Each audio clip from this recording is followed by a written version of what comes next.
Hi అండి. Welcome back to our channel సత్యజన్ను. ఈరోజు వీడియోలో మా ఇంట్లో మేము ప్రిపేర్ చేసుకునే వెయిట్ లాస్ డ్రింక్‌ని మీతో షేర్ చేసుకుంటాను. ఆన్‌లైన్‌లో వెయిట్ లాస్ రెసిపీస్ చూడంగానే చాలామంది ట్రై చేస్తూ ఉంటారు. అలా ఏది పడితే అది ట్రై చేయకుండా ఒకసారి మన బాడీని అర్థం చేసుకోవాలి.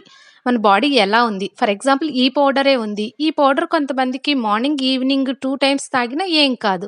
కానీ కొంతమందికి అలా తాగితే కొన్ని సైడ్ ఎఫెక్ట్స్ అనేవి వస్తాయి. అలాగా మన బాడీని అర్థం చేసుకొని మన బాడీకి ఎంత క్వాంటిటీ అయితే కావాలో అంత క్వాంటిటీని మన బాడీకి ఇస్తే ఏదైనా మంచి రిజల్ట్ అనేది వస్తుంది.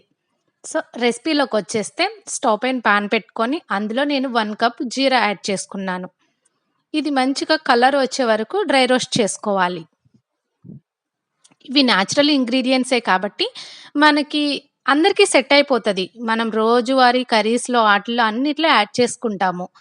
కానీ ఇలా పౌడర్ చేసి పెట్టుకుంటే మన డీటాక్సిఫై డ్రింక్‌కి కూడా ఉపయోగపడుతూ ఉంటుంది. మన పొట్ట క్లీన్ అవుతుంది. ఎప్పుడైతే మన పొట్ట క్లీన్ అవుతుందో మనం అప్పుడు ఆరోగ్యంగా ఉంటాము. సో, జీరా రోస్ట్ అయిపోయిన తర్వాత మనం ఒక ప్లేట్‌లోకి తీసేసుకోవాలి. కొంచెం కలర్ చేంజ్ అవుతే సరిపోతుంది. నెక్స్ట్ అదే క్వాంటిటీతో సోంపు తీసుకున్నాను. ఈ సోంపు కూడా డైజెషన్‌కి చాలా బాగా ఉపయోగపడుతుంది.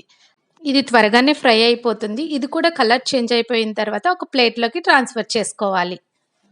అవేమీ మాడిపోకుండా దగ్గరుండే చక్కగా ఫ్రై చేసి పెట్టుకోవాలి. అదే పాన్‌లో ఒక కప్ వాము యాడ్ చేసుకోవాలి. వాము కూడా మంచిగా కలర్ చేంజ్ అయ్యే వరకు ఫ్రై చేసుకొని, ఒక ప్లేట్‌లోకి ట్రాన్స్‌ఫర్ చేసి పెట్టుకోవాలి. ఇక్కడ మనం 3 ఇంగ్రీడియెంట్స్ తీసుకున్నాము. జీలకర్ర, వాము, సోంపు. ఈ 3 డైజెషన్‌కి చాలా బాగా ఉపయోగపడతాయి. 3 సేమ్ క్వాంటిటీస్ తీసుకోవాలి. 1 cup, 1 cup, 1 cup 3 cups add చేసుకొని, దేనికి దానికి సెపరేట్‌గా ఫ్రై చేసుకోవాలి. ఎందుకంటే ఒక్కొక్క దానికి ఫ్రైయింగ్ టైము డిఫరెంట్‌గా ఉంటుంది కాబట్టి, సెపరేట్‌గా ఫ్రై చేసుకుంటే ఈవెన్‌గా ఫ్రై అయిపోతాయి. చల్లారిపోయిన తర్వాత మిక్సీ జార్‌లో తీసుకొని పౌడర్‌లాగా ప్రిపేర్ చేసి పెట్టుకుంటాను.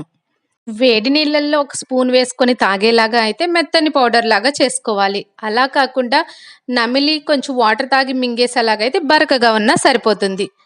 ఇలా ఎయిర్ టైట్ కంటైనర్‌లో స్టోర్ చేసుకుంటే ఓ 15 రోజుల వరకు సరిపోతుంది. ఈ పౌడర్‌ని 2 వేస్‌లో తీసుకోవచ్చు.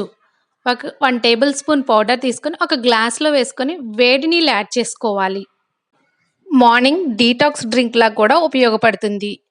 యాక్చువల్‌గా అయితే జీరా, వాము అలా వాటర్‌లో వేసి బాయిల్ చేసుకొని ఫిల్టర్ చేసుకొని తాగుతాం కదా!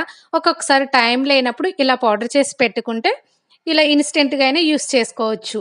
ఇంకో పద్ధతేంటంటే 1 టేబుల్ స్పూన్ పౌడర్ తీసుకొని డైరెక్ట్‌గా నోట్లో వేసుకొని నమిలి కొంచెం వాటర్ తాగి మింగేసేయొచ్చు. ఇక్కడ గుర్తుపెట్టుకోవాల్సిందేంటంటే, ఆ క్వాంటిటీ ఎంత తీసుకోవాలనేది మన బాడీ మీద డిపెండ్ అయ్యి ఉంటది. ఒక్కసారి మన బాడీని అర్థం చేసుకొని, ఎంతైతే సెట్ అవుతుందో చూసుకొని తీసుకోవాలి. ఇదనే కాదు, ఏ ఫుడ్ అయినా సరే మనం ఒక ఫిక్స్‌డ్‌గా పెట్టుకోవాలి. ఏదైనా అమితంగా తినకూడదు అంటారు కదా! అలాగా. ఈ వీడియో మీకు నచ్చితే లైక్ చేయండి, షేర్ చేయండి. Thank you for watching.